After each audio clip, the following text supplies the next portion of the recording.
Aku mau bahas pertanyaannya Doctor Strange. Dian, tadinya aku mau nanya tips implementasi living in the end terkait manifest abundance, tapi konteksnya bukan untuk belanja having fun, karena lagi di kondisi survival mode. Oke, butuh budget fix sekian juta buat bayar ini itu, include uang sehari-hari untuk pemenuhan kebutuhan primer. Ada tips kah, Kak, untuk keluar dari mode menunggu karena situasi sehari-hari lebih sering drop terkait 3D World yang berbulan-bulan terlihat sangat minim progres ditambah situasi pemenuhan kebutuhan primer masih ngos-ngosan. Thank you, Kania. Dia nyebutin di sini keywordnya adalah survival mode. Survival mode itu kondisi yang kayak pas-pasan cenderung kurang. Nafasnya itu kadang kayak bisa nafas, kadang enggak. Dan ini konteksnya adalah konteks manifest abundance, manifest yang berhubungan dengan harta-hartaan, dengan finansial, dengan keberlimpahan. Untuk yang belum tahu, di sini dia nyebutin beberapa term kayak misalnya living in the end. Living in the end itu merupakan istilah, merupakan terminologi yang biasa dipakai di Law of Assumption, yang biasa dipakai oleh Neville Goddard, yang menggambarkan hidup dari keadaan akhir, hidup dari cerita akhir. Jadi di dalam diri kamu, kamu sudah menerima fakta bahwa it is done, udah nyampe, udah ada, udah selesai di dalam diri kamu. Dan hidup sehari-hari dari keadaan internal tersebut. Begitu. Karena sifat realitas fisik 3D reality yang cenderung lebih lambat movingnya, itu dia yang nyebabin gap antara imajinasi yang instan dengan 3D reality. Anyway, itu mirror principle, prinsip cermin. Jadi fakta seperti apa yang kita terima tentang hidup kita, tentang diri kita, di dalam diri kita, itu yang cenderung akan kita lihat di realitas fisik kita. Itu prinsip utama manifesting dari ajaran manapun. Itu kayak gitu. Jadi ngelihatnya itu, sudut pandangnya itu selalu dari internal diri. Yang jadi kausal itu internal diri. Kamu boleh nyebut itu kesadaran, kamu boleh nyebut itu imajinasi, kayak misalnya di Law of Assumption, Neville Goddard. Kausalnya itu, penyebabnya itu, sumbernya itu dari dalam diri.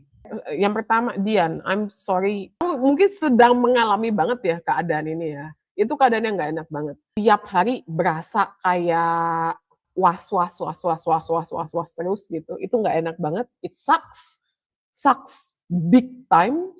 Cuman sebagai yang pernah mengalami hal seperti itu, aku bisa nge-share experience aku ke kamu bahwa this too shall pass gitu. Ini pun akan berlalu. Yang pertama, tips implementasi living in the end terkait manifest abundance, terkait manifest kelimpahan, manifest harta-hartaan, perduitan di kondisi survival mode. Ini yang pertama banget. Apa coba? Aku mau ngomong apa? Aku mau ngomong allowing, penerimaan, terima, gitu, terima. Itu yang pertama. Nggak bisa nggak. Terima di sini kalau di aku, ketika aku memaknai penerimaan, itu aku selalu dari dalam, gitu. Aku lebih sering mainnya itu dari dalam. Intinya dari penerimaan itu adalah tidak lari dari apapun yang terjadi di internal kita, gitu. Di situ mengakui, merasakan, menyadari sepenuhnya, ada sepenuhnya. Dan ini di internal dulu gitu. Dan ini di internal dulu. Kamu pasti udah tahu kan rasanya itu kayak gimana. Rasa yang tiba-tiba naik, kecemasan kamu, kekhawatiran kamu tentang gimana cara gue hidup. Sisa duit gue tinggal segini, gimana cara gue hidup gitu ya. Seperti itu kan rasanya kan. Karena aku pernah tuh udah bayar semuanya gitu ya. Udah bayar semuanya. Duit itu di bawah 200.000. Ini sebulan nih belum berjalan nih. Gue nggak tahu gimana di ujung bulan gue malah lebih banyak. Gitu.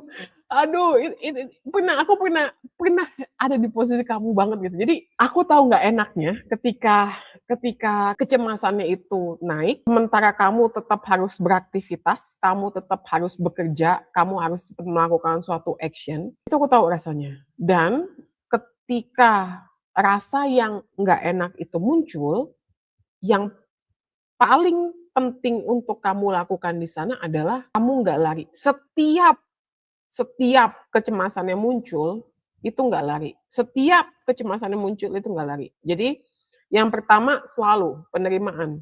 Keadaan ini termasuk untuk yang manifest apapun, allowing, penerimaan terhadap apapun itu yang terjadi pada saat ini, di momen ini, itu wajib banget, nggak bisa di-skip, gitu. Semakin kamu berusaha untuk lari, bahkan berusaha untuk merasa lebih baik, sekalipun merasa lebih nyaman, itu pun bentuk lari sebenarnya, yang lebih halus. Jadi ketika naik, ini nih mulai halus nih, mulai nuans nih. Biasanya kan nggak enak ya, nggak enak, pasti insting pertama kita, gue pengen ngerasain lega gitu kan, gue pengen ngerasa nyaman lagi, gue pengen perasaan cemas, perasaan khawatir, perasaan takut, gue nggak bisa memenuhi kebutuhan gue itu untuk pergi.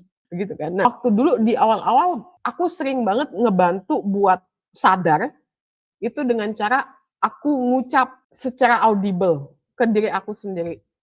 Misalnya aku takut nggak bisa ini, aku takut nggak bisa itu, misal kayak gitu. Apapun itu yang kamu ucapkan itu apa? Yang kamu ucapkan itu adalah kebenaran atau fakta yang kamu alami di internalmu pada saat ini. Semengerikan apapun itu kebenarannya.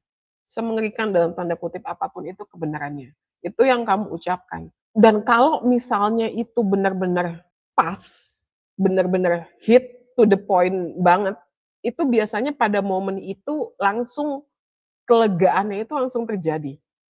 Begitu. Tapi kalau misalnya kamu menggunakan yang barusan aku bilang ini sebagai metode untuk merasa lebih baik, itu yang biasanya nggak works, dan itu yang ngebuat segala teknik yang berhubungan dengan rilis emosi yang ada di luar sana itu nggak works. Kamu menggunakan teknik untuk mendistraksi, kamu menggunakan teknik untuk melarikan diri, begitu. Ada di sana. Jadi ada intention di balik melakukan teknik yang tidak kamu akui. Itu yang membuat teknik apapun, itu jadi nggak works lagi. Karena kamu performing di situ. Kamu nggak sebenar-benarnya, tapi kamu performing. Kamu nggak seapa adanya sepenuhnya untuk dirimu tanpa tameng. Happy manifesting, this too shall pass, itu selama visi kamu terus kepegang di sana. Kalau ada yang mau ditanyain lebih lanjut silakan ya.